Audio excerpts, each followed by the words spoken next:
ମୋ ନାଁ ପ୍ରମୋଦ ବାଗ, ଆମେ ବାଜିଖୋଲ। ଘଟଣା ଦୁଇ ଲୋକ ସୁସାଇଡ୍ କରିଛନ୍।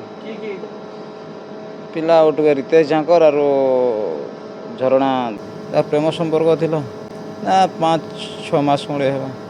ବୟସ ତ ଝିଅଟା ତ ନାବାଲିକ ଅଛେ, ଏମିତି 14 ବର୍ଷ। ପୁଅକେ 20-21 ହଉଛି। ଝିଅଟା କଣ୍ଟରା, ପୁଅଟା ବାଜିଖୋଲ। କିଛି ନାଇଁ, ଏମାନେ ଦିନେ ଧରା ପଡ଼ିଯାଇଥିଲେ ଗୋଟେ ମ୍ୟାରେଜ୍ ପାର୍ଟି ନ। ତାପରେ ଏମାନେ ତାମିଲନାଡ଼ୁ ଗଲେ।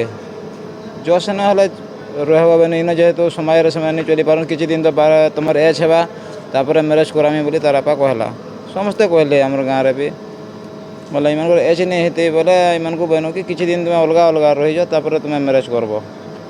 ସେମାନେ କିନ୍ତୁ ନାଇଁ ବୁଝିପାରିଲେ, ଆମେ ରହମୁ ତ ଗୋଟେ ଜାଗାରେ ମାନେ ତାର ଛାଡ଼ିଦେ, ତାର ମାମୁଁ ଘରେ ତାହାକେ ଟୁକେଲର ମାମୁଁ ଘରେ ଛାଡ଼ି ଦେଇକରି ଆସନୁ।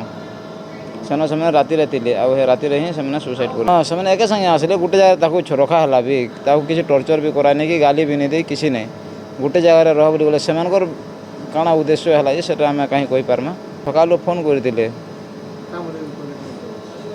ଗୋଟେ ତାଙ୍କୁ ଜାଣିଥିଲେ ଯେ ସେମାନେ ଫୋନ୍ କଲେ ତୁମର ଗାଁର ମୁଇଁ ଚିହ୍ନିଛେଁ ଆଉ ଆସ ବୋଲି କହିଲେ। ତା ସେଟା ଆମର ଗୁଣ୍ଡଲା ଆଉ ଶିଲାଟିର ମଝିରେ ରାତିରେ 3-4 ବଜେର ଘଟଣା ଏଇଟା। ନାଇଁ, ଏଇଟା ତ ଏନ୍ତା କାମ ନାଇଁ କରିବା କଥା। ଏମାନେ ବୁଝି ନାଇଁ ପାରିଲେ, କାରଣ ତାଙ୍କର ଏଜ୍ ନାଇଁ ହେଇଥାଏ, ତାକୁ ବହୁତ କିଛି ବୁଝା ହେଇଛି, ମାନେ ବୁଝି ନାଇଁ ପାରିଲେ।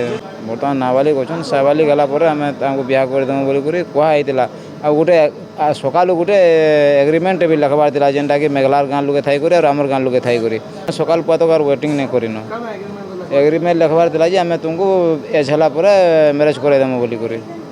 ମୋ ନା ପୁଡ଼ୁ ମୋର ପାଛି ମେଘଲାନୁ ନାତେନ୍ ଇଟା ମାନେ ଦେଶ ପଲେଇଥିଲେ, ତାର ଘର ଲୋକ ଫେରାଇଛନ୍। ଆର୍ ଇଟା ମାନେ ବାଟେ ଯାଇକିରି ମାନେ ହତା ହେଇଛନ୍।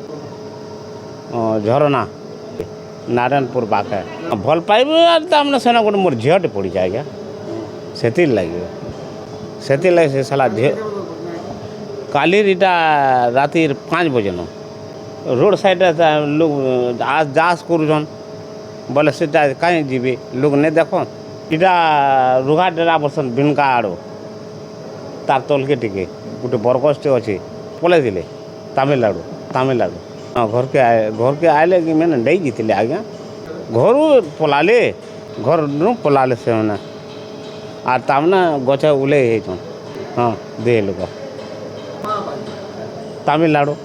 ହଁ, କାଣା ଆପଣ ଦେବାର୍ ଲାଗି ଚାହୁଁଛନ୍ ନିଜର ଘରକେ ଗୋଟେ ନୂଆ ଷ୍ଟାଇଲିଶ ଲୁକ୍?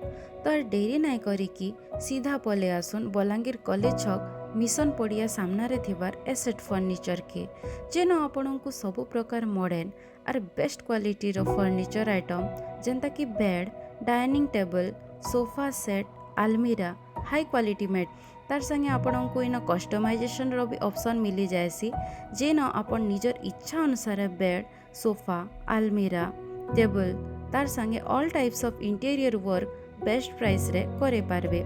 तो आज ही विजिट करूँ एसेट फर्निचर और नौन निजर मन पसंद रो सामान बेस्ट क्वालिटी संगे बेस्ट प्राइस रे।